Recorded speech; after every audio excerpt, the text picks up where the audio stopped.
Olá, meus amigos, a paz do Senhor Jesus para todos, professores e alunos. Nós estamos aqui com a lição de número 10, só para passar algumas curiosidades. A lição de número 10, ela veio tratando das profecias, a questão das profecias despertam e traz esperança. Eu acredito que não tenho muitas dúvidas, mas nós vamos tirar aqui um tempinho aqui só para dar uma pincelada, né? Olha só o textual fala assim: Bem-aventurado aquele que lê e os que ouvem as palavras dessa profecia e guardam as coisas que nela estão escritas, porque o tempo está próximo. Apocalipse capítulo 1, versículo 3. Então, nós vamos tratar um pouquinho das profecias nessa lição. Olha a importância do texto áureo. Bem-aventurado, no grego é Macário, né? Macário. Olha só, ou seja, feliz, né? É aquele que lê, não só aquele que lê, mas aquele que ouve, mas aquele que guarda, ok? Então aqui você tem a lição, né? Dessa PAD, ó, verdade prática. Então vai pegar 3 profetas aqui. O profeta Jeremias, que vai ser a lição bíblica em classe, né? Jeremias 1, Joel capítulo 1 e Apocalipse 1, só para dar base para a lição, né? Jeremias vai trabalhar a questão que Deus chamou ele como profeta. Aqui nós temos Joel e o livro de Apocalipse. Plano de aula, né? A introdução, né? Você que é professor, sempre antes de começar a aula é bom você dar uma introdução ali, falar da aula passada, né? Fazer uma retrospectiva, né? Até os seus alunos, eles, né, se situarem na aula, né? Então, é bom você falar um pouquinho que essa lição ela é muito teológica, que é mais para você saber usar a Bíblia. Eu até falei lá na sala lá sobre a questão de você ser um soldado e ter uma arma nas suas mãos, talvez você não sabe usar. Então essa arma é a Bíblia, então é bom você saber usar a Bíblia que você tem. Então por isso nós vamos trabalhar hoje a questão dos profetas, né? As profecias, né? Profetas maiores, profetas menores, profetas pré-exílio, profetas pós-exílio e essa questão toda. Mas hoje aqui eu só vou passar para vocês um pouquinho dessa questão aqui, ó. A introdução, olha só, para quem vai lecionar essa aula, ó. Os livros proféticos do Antigo Testamento se dividem em profetas maiores e profetas menores. A designação serve para diferenciar o tamanho dos livros e não o grau de importância de seus autores. Pronto. Então, a questão de ser profeta maior ou profeta menor não quer dizer que um profeta ele tem, vamos supor, uma superioridade acima do outro, a questão do outro. Por exemplo, Jeremias não é maior do que Oséias, Oséias não é menor que Jeremias em questão de revelação. A questão aqui é o tamanho do livro, anote isso aí. O tamanho do livro, escreveu mais, entendeu? Aí qual é a dúvida que surgiu na sala? Que o livro de Oséias tem 14 capítulos e é um profeta menor. E o livro de Daniel tem 12 capítulos e é um profeta maior. Só tem que você pegar o livro de Daniel e o livro de Oséias e colocar um perto do outro, você vai ver que Oséias tem 4 páginas, né? Daniel tem muito mais, né?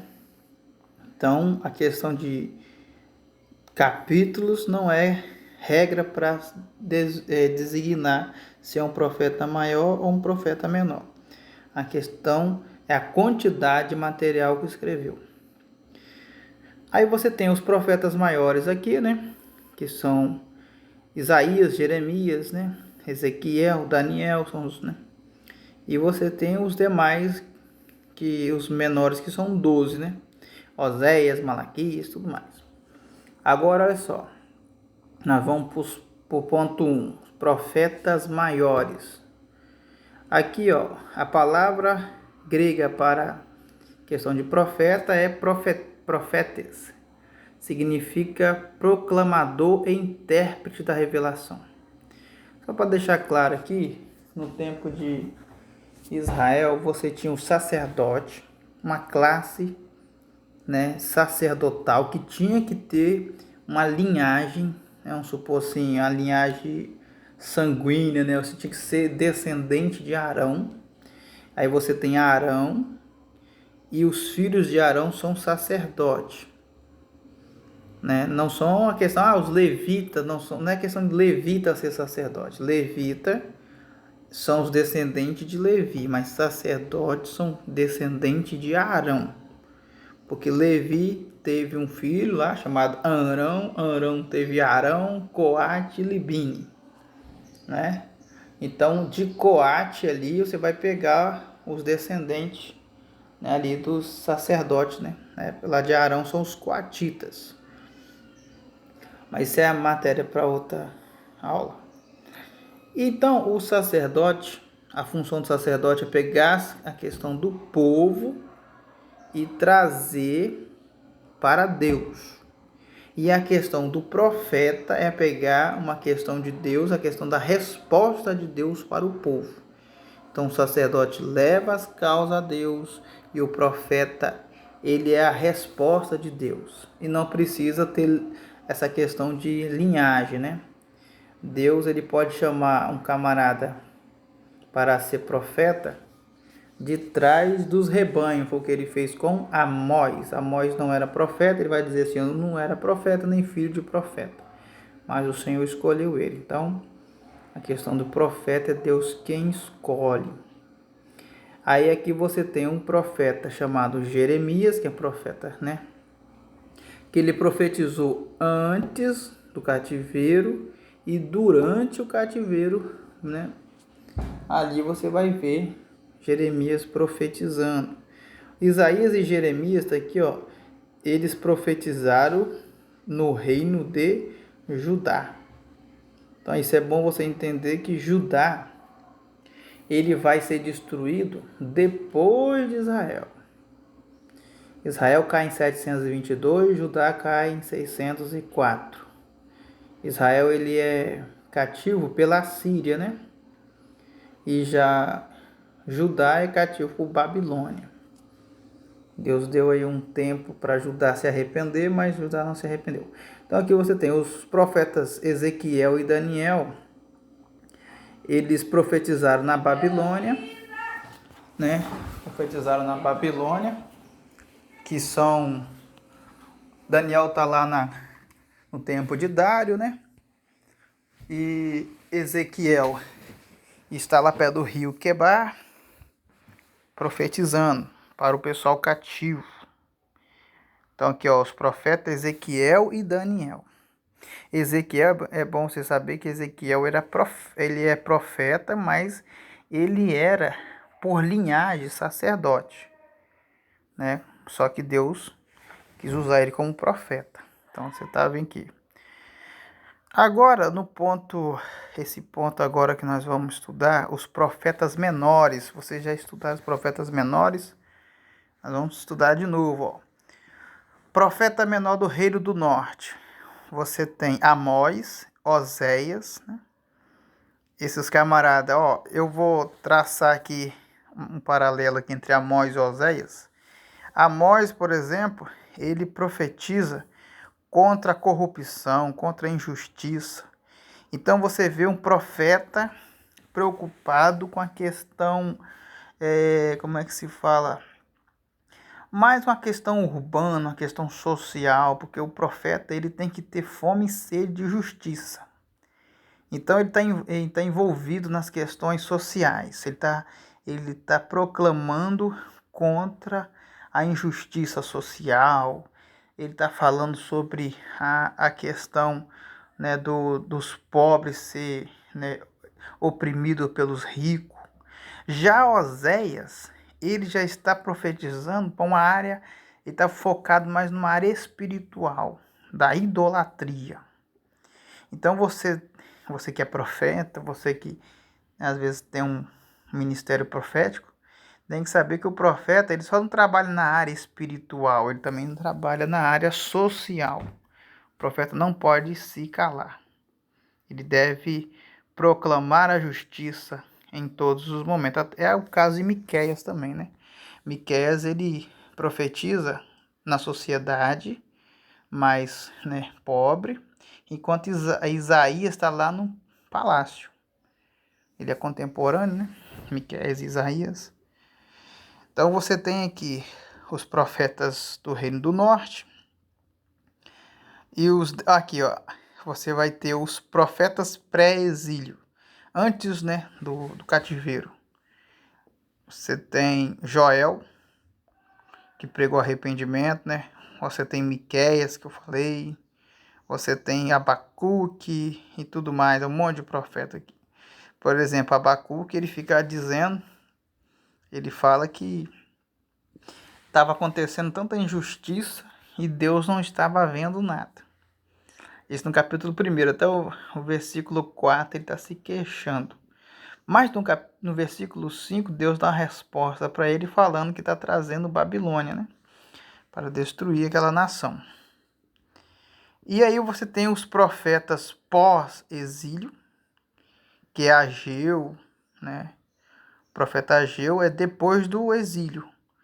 Aí você vai ver uma característica importante dos profetas pós-exílicos, é uma característica de motivação. É um profeta que veio para motivar o povo, para fazer o povo voltar, né, a buscar, a trabalhar. É aquele camarada, né, que tem uma palavra de consolo. Tanto é que o nome Ageu significa festivo. Agora, olha o 4, os demais profetas. Você tem o profeta Jonas, o profeta Naum e o profeta Obadias. Olha que importância. O profeta Jonas, ele já não está profetizando para dentro do contexto de Israel nem Judá. Ele profetiza para outro país, o país da Assíria. Aí o pessoal critica Jonas, fala assim, Jonas não quis pregar para Nínive. Não é que ele não quis pregar. Jonas, ele sabia que a cidade de Nínive, que as pessoas ali eram pessoas que entravam em Israel, que matavam o povo de Israel. Então ele não queria ir lá pregar. Ele tinha um pouquinho de remorso, né? Então o que acontece? Mas mesmo assim Jonas vai pregar, Jonas prega e Deus, né, se arrepende de fazer o mal com os ninivitas. 150 anos depois, quem é que vai pregar lá? Vai ser Naum. Por isso que o livro de Naum é o juízo, né, contra os ninivitas, né? Deus vai julgar a causa lá e vai destruir a cidade de Nínive. E o livro de Obadias, o título já fala que é o juízo contra Edom. Edom, quem não sabe, é um parente de Israel, né? É os descendentes de Esaú, moradores das montanhas de Seir. Deus vai castigar eles porque eles estavam lutando contra Israel, quando Israel, né, estava necessitado, eles não ajudaram, eles estavam pesando mais o fardo de Israel quando Deus estava cobrando Israel, eles estavam, né, se aproveitando. E Deus, ele era assim, quando ele está corrigindo um filho, ele não gosta que ninguém se intrometa. E Edom estava se intrometendo, e por isso Deus vai usar Obadias para pregar contra Edom. Ok? E aqui nós temos o tópico 3, é o livro do Apocalipse. O livro do Apocalipse, todo mundo já conhece, a maioria, que é a revelação de Jesus Cristo que Deus mostrou a João. Estava na ilha de Patmos e Deus vai mostrar para ele as coisas que estavam acontecendo e que ainda iria acontecer. Ok? Vamos fechar aqui e é só uma pincelada. Próxima aula vai ser a lição de número 11, Lucas e Atos, o modelo pentecostal para hoje. Então, até a próxima aula, nós vamos estar aí fazendo o restante da nossa lição.